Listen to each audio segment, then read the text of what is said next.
do all doctors make a profit that's correlated to the drugs they prescribe? A couple things to know. First of all, that most physicians, all physicians basically, when they prescribe a therapy, someone else is actually paying, covering the cost. So either a health insurer or the government is actually the one that's reimbursing the pharmaceutical company for the cost of the therapy. But really, what's at the heart of the question is, are doctors' relationships and prescribing of a particular therapy driven by their particular, a particular company, a particular interest in a company? Need to want to make money. Right, exactly. And, one of the things to keep in mind is that, as a result of the Affordable Care Act, every single financial, relationship between a pharmaceutical company and a doctor is public. So you can, if you Google open payments, you can see open payments. Just Google that, and you can see every single relationship that a doctor has. And you'll see they're listed that some doctors, for example, are parts of what they call speaking bureaus. So they're part, a company engages them to go out and give talks on, related to whatever drug that that company is prescribing.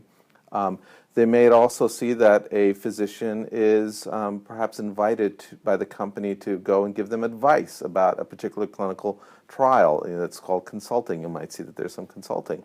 But get this, if a doctor goes in a conference, like the one I was just at, the MS conference, basically if they get a cup of coffee by going to the booth, their ID gets scanned, and that $1.50 coffee also gets registered on the database. So when people look at it, they're going to see every single relationship. Now that's what we know.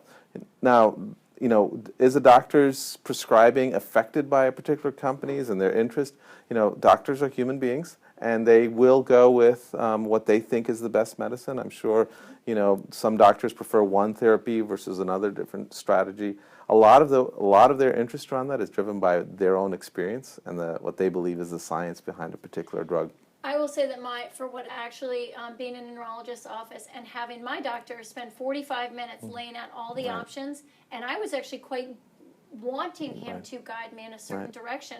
In his mind, he said, it really all depends what you feel like you want to do. There are pros and cons to every one. But I certainly agree that that's an individual experience. It is, and I think the main thing that watching us is to say, if you have a question about, whether or not your particular physician, has a particular point of view or is influenced in a particular way, ask the question. Because, the information is out there, and you just ask the question, do you have relationships with companies? What is your relationship? You might be surprised to find, a number of doctors are increasingly saying, you know what, I'm not going to be involved with that. Now, they're still going to be prescribing, and they're going to look at the options, like you said, because there's 12 or 13 now, and they're going to walk through all of them. Some will be more comfortable with some versus the other. But, I'd say, it's really important that people be empowered to ask the question and say, do you have relationships, and what do they look like?